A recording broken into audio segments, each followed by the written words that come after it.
There are multiple shows that have been accused of copying Bluey, from similar character design and animation, all the way to literally copying entire scenes. So today, we're gonna go through all of these Bluey clones to see what happened to them, how similar they really are, and where they are today. Starting with the most infamous, Chip Chilla. The show follows Chip the Chinchilla and his family throughout some daily mishaps. The show is also largely centered around the father Chum Chum, who usually delivers the message or moral lesson of the show. At first glance, the animation style looks uncannily familiar. Bright colors, soft edges, and warm lighting. Along with that, both shows revolve around a family of animals, centered on two young siblings and their overly involved dad. Unsurprisingly, all of the Chip Chilla characters don't even look all that unique. It's as if they took the characters from Bluey and just turned them into chinchillas. Bluey's got Bandit the dog, who joins in on every game, and Chip Chilla's got Chum Chum, who tries to do the same thing, only without the genuine enthusiasm. The characters even move the same way, with that bouncy, simple animation style, except Chip Chilla isn't Australian. It's an American production that just really wants to look like it is. Then there's the storytelling formula. Every Bluey episode follows a simple slice of life setup.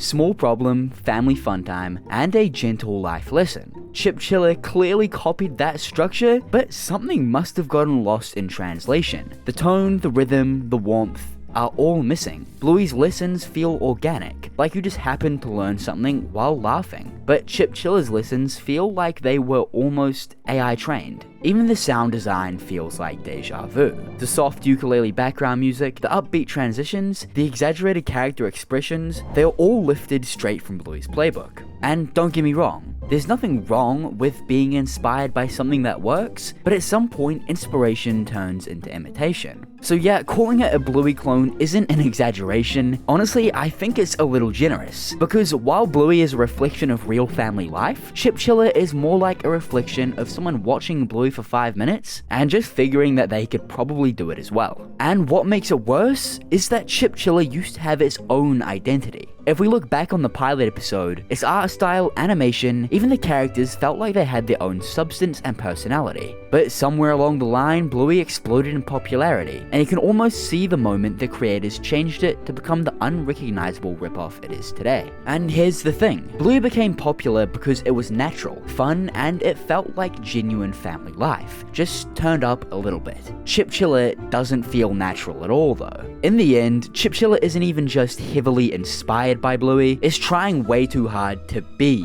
Bluey, without understanding what made Bluey special in the first place. Instead of being creative, and instead of being something original, they just copied the parts of the show that worked and threw them together. And that's why, when people call this show a Bluey ripoff, it's hard to argue otherwise.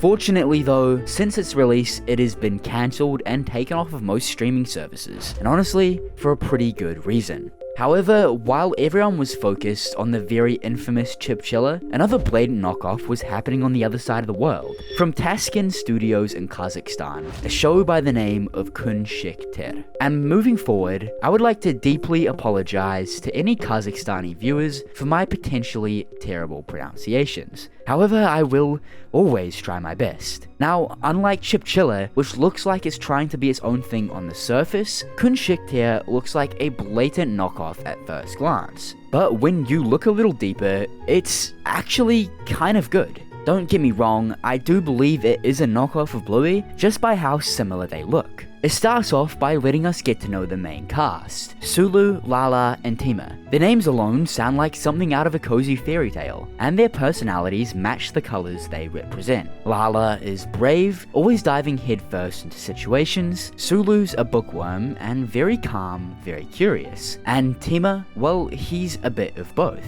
He's kinda brave and kinda smart, but constantly distracted by his strange obsession with the color green. Unlike Bluey or Chip Chilla, the parents here aren't the main characters. They don't swoop in with deep monologues and talk about life lessons or moral of the day happy endings. They're just parents. They guide their kids, talk to them respectfully, and somehow manage to keep the chaos under control. At first glance, Kunshik Ter looks like someone took Bluey, translated it into Kazakh, and then changed the dogs into more colorful puppies. The art style is almost identical. Soft, rounded designs, warm color palettes, and that same simple and charming animation style. Even the pacing feels familiar. Short, playful stories built around small family moments that turn into emotional lessons. Like Bluey, Kunshik Ter's episodes usually center on imagination-driven play. The characters turn everyday situations, hide and seek, helping around the house, exploring outside, into full adventures, just like Bluey and Bingo do. The family dynamic also mirrors Bluey's world. A loving home, parents who gently guide their kids, and siblings who bicker but always find a way to make up.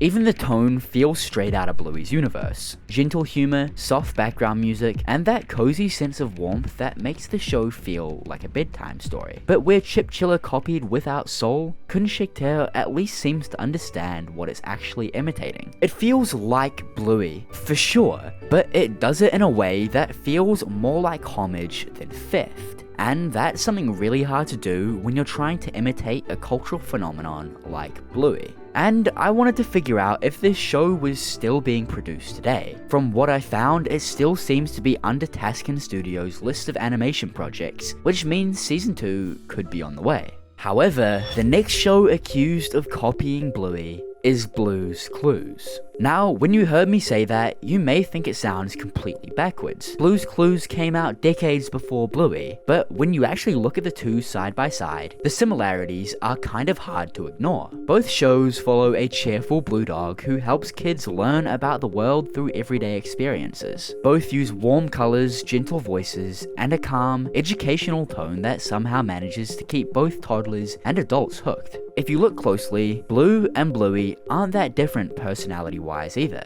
Blue communicates through barks and clues, Bluey does it through imagination and games, but both exist to teach their young audiences about curiosity, kindness, and problem solving. Then there's obviously the name thing. Bluey, one letter difference. Coincidence? Most likely. But it's funny how both became global icons known for their simple, color-based names that stick in your head. Even their homes feel kind of similar. Bright, inviting, and full of love, with a parental figure guiding the main characters. In Blue's Clues, it's Steve or Joe. In Bluey, it's Bandit and Chili. Different setups, sure, but the formula is pretty close. That said, calling Blue's Clues a copy of Bluey doesn't really make sense. Blue's Clues walked so Bluey could run. If anything, it laid the groundwork for wholesome, interactive children's TV that respected its audience instead of talking down to them. So, is Blue's Clues ripping off Bluey? Definitely not. But the idea that both shows share the same emotional DNA, that calm, colorful space where learning and heart meet, definitely isn't a stretch. Both taught kids how to think, imagine, and feel. They just use different shades of blue to do it. But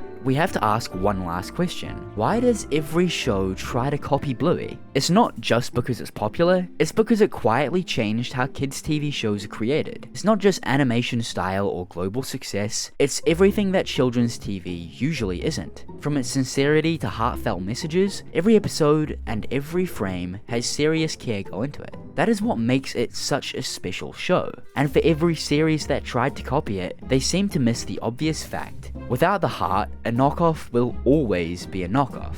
But when a children's show is sincere, you shouldn't have to copy what does well, because it will do well. And when it comes to shows like Kunshik Ter, it's not always a cynical copy. In their own way, they can have merits. The same goes for Bluey's predecessor, Blue's Clues. A very genuine show at the time, also found massive success. So the truth is, it's not as if all of these shows are copying Bluey because they want to, but Bluey genuinely set a new standard. And for a lot of these shows, they think the only way they can meet this standard is by copying Bluey. But that is all I have for today. So if you made it to the end of the video, you should probably subscribe. Or don't. Blue and Bluey would still be very proud of you either way.